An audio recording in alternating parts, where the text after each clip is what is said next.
And what's it like to not have Jeff out here anymore? You know, I'd say in terms of the job, not much has changed. You know, I think the real impact is when we get to the season. With that, you know, with Jeff's responsibilities there. But I tell you what, it's refreshing. You know what I'm saying? Because again, I just watched Tyler Grisham.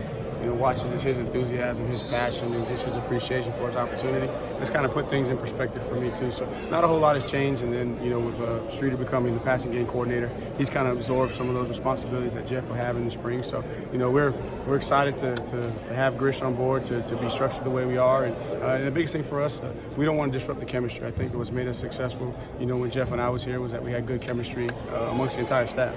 So it wasn't just me and Jeff. It was Robbie, it was Danny, you know, it was everybody in the support role as well. So the chemistry, that's the biggest thing that I'm worried about, is just making sure the chemistry is there. So that means that I can't make it about a new job for me, because it's really we're gonna operate the same. Just some of the responsibility of transition. After X amount of years, this is probably the wrong word, but you have a guy by your side sharing responsibilities. Now it's you. Is it a rebirth for you professionally in some ways? I don't know if that's the right word, but you know what I'm getting at in that regard. I don't know if it would be a rebirth.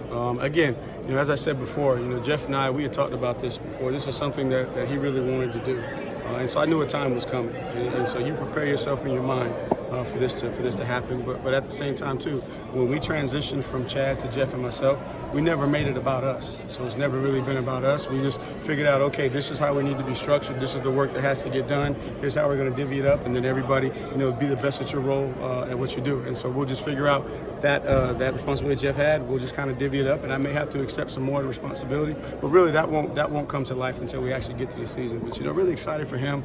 You know, I recruit Tampa, so I kind of got my ear to the ground down there, and just the things that I'm hearing of the way that he's going about his business down there, and the way he's got that fan base energized, and you know, his presence in the community. Just so excited for him, and I can't wait to get on the road just to get down there and actually see it. You mentioned the game day chemistry and responsibilities. What about game day? Is Brandon going to stay on the field? Is you going to put we'll get up in the box? We'll figure that out as we get closer to the season. You know, typically as we get into fall camp, we start to have some of the scrimmages. You know, where we try to do it as close to game day. That's something we think about this summer as we go into all-in meetings with Coach Sweeney. He'll have his input, but for right now, we're just focusing on spring practice. And as we get deeper into the summer, we'll figure out exactly how we're organized. But I don't plan on coming down. Sir, we're thrilled to have Travis back. What was that like? And then Jay as well. What was his reaction with your conversation? You know, with Travis, you know, biggest thing for me, I just wanted to make sure that I educate him on my best understanding of what is ahead, and then the decision was up to him. And really wasn't surprised, you know, either way. Just being around Travis, I know the kind of young man he is, how much he cares about being a leader in his family, how much he cares about his education. You know, and you know where he values football. You know, he's a great football player. He loves the game, but he doesn't have it out of perspective. So to have a guy like that come back as a coach, you know, it's you know, it makes you a better coach. Trust me. But you know, for some of them younger guys, they had to make a decision. You know, because a lot of those guys came here, you know, thinking that, hey, he's probably going to transition, you know, after 3 years, and then I'm going to have an opportunity to compete. And Lynn J was one there. You know, Lynn J is a young man that, you know, comes from a different background, you know, down there in Butler, Georgia, and it was really just kind of figuring out life. And he's a guy that's very competitive, wants to play. And, you know, he was geared up for his opportunity to naturally step into the, you know, into the role. And actually, it was kind of. You know, it was kind of awkward because I was talking to Lynn J, you know, and I didn't know what Travis was going to do, and then he called me, and that's when he told me right there, and I let Lynn J know. And said, you just got to make a decision. But you're really, really proud of him, because the easiest thing to do would to be pack up his bags and to move on. But he decided, you know what, I'm going to step back. I'm going to mature and grow and see it as an opportunity to play with a pro, to learn how to prepare like a pro, you know, and just really take advantage of his opportunity and not worry so much about the quantity of the reps that I get, but just focus on the quality. So really, really proud of seeing his maturity, you know, as he's gone through the spring, and he's had a different mindset, different look in his eye. You know, he's really ready to go challenge and compete. Coach Sweeney was saying center position is going to be pretty fluid with Cade Stewart, Blake Vincent, some other guys are cross-training. It's been a while since that's been the case for your center. How interesting is that going to be? Well, you know, last year going into it, it was Pollard or Gage. You know, so it's kind of fluid with those two guys, and then Pollard solidified it. And naturally, you would think that Cade, being the most veteran guys, actually played and started at that position. You know, in competition, that he would be the guy. And obviously, his schedule's a little bit different this spring, which gets some of the younger guys. But we're going to need as many as we can have, you know, ready to go. Because we're one injury away from And then again, it may be a situation where one of those guys steps up and Cade may be better served at the guard position. You know, that's what the spring is all about, figuring out, you know, as many guys as we can get snapping the ball to give us flexibility. And then as we progress through the spring, when we really start to you know, back off of the installation and let the guys play, we'll know, you know, how it's going to sort out with the best 5. Yeah, the scrimmage today? A little bit. It was more situational. You know, situational, where we're just, you know, trying to get the guys thinking about football. You know, certain scripted things where, okay, we're 1st and 10.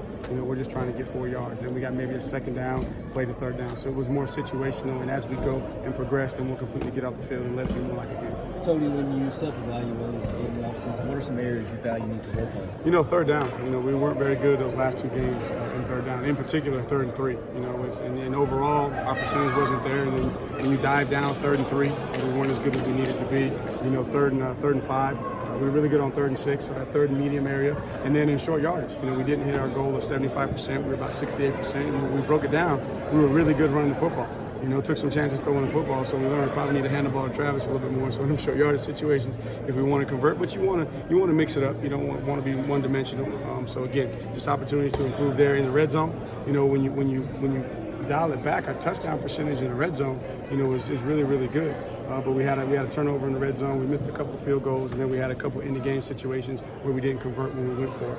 You know, so those were some of the biggest things. And then we have some tendencies that naturally you would when you're pretty good on offense. You're going to have some tendencies, but we got to work hard to make sure that we break some of those tendencies.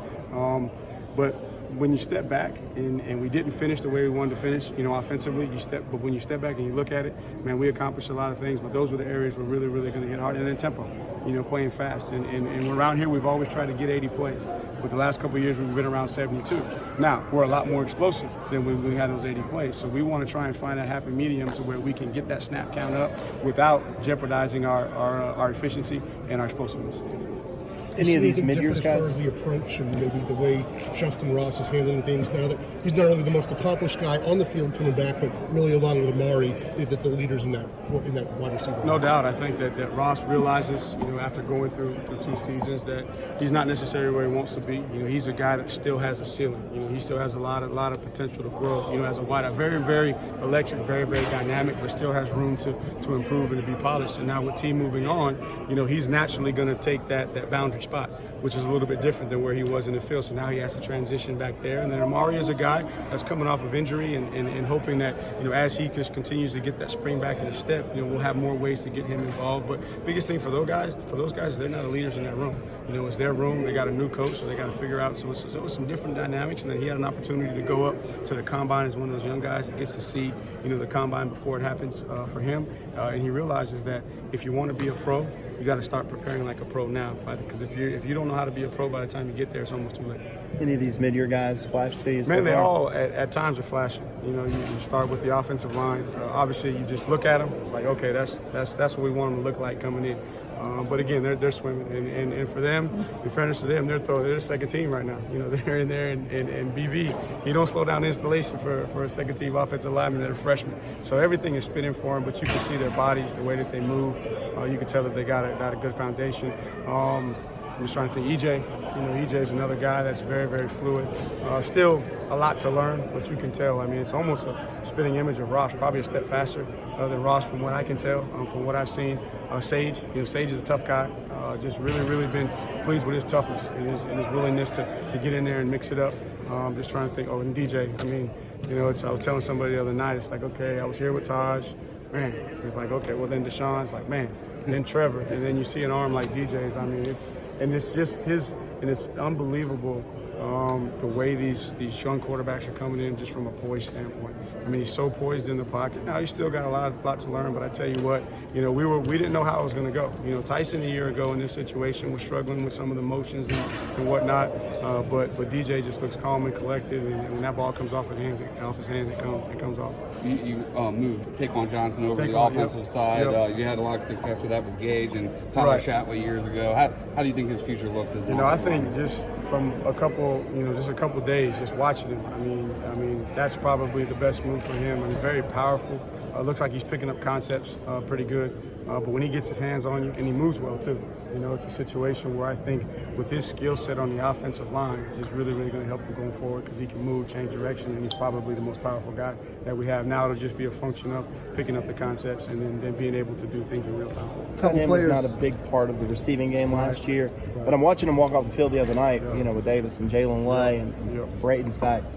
Expect to see that. Definitely, and that was an area, as you look at the self-scout, that over the last couple of years, the production there. Now, the running back kind of carried that, so it kind of transitioned to Travis and Lynn Jay's, evolution as receivers.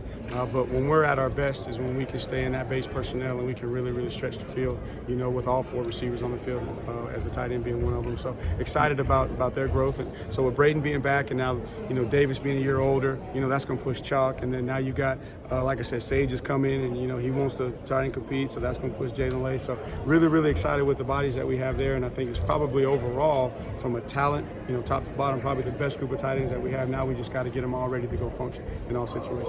Seems like depth of wide receiver is somewhere you're looking at this year. Is somebody like a Brandon Spector? Where's he at right now in his development? Speck was a guy that we purposely held that red shirt, but he was a guy that because we had depth last year, we didn't want to burn that year. But he flashed last year, so he's a guy that we're counting on. And the good thing for him is he's so versatile. He's not truly a true slot body. So he's big enough to go play outside, and then he has the strength and the quickness to be able to play all 3 positions for us. So as we go forward, we're going to need all those guys because we might not have just the total number of guys, but we're going to have good quality depth. We heard from the lineman in Ghana last year, but what do we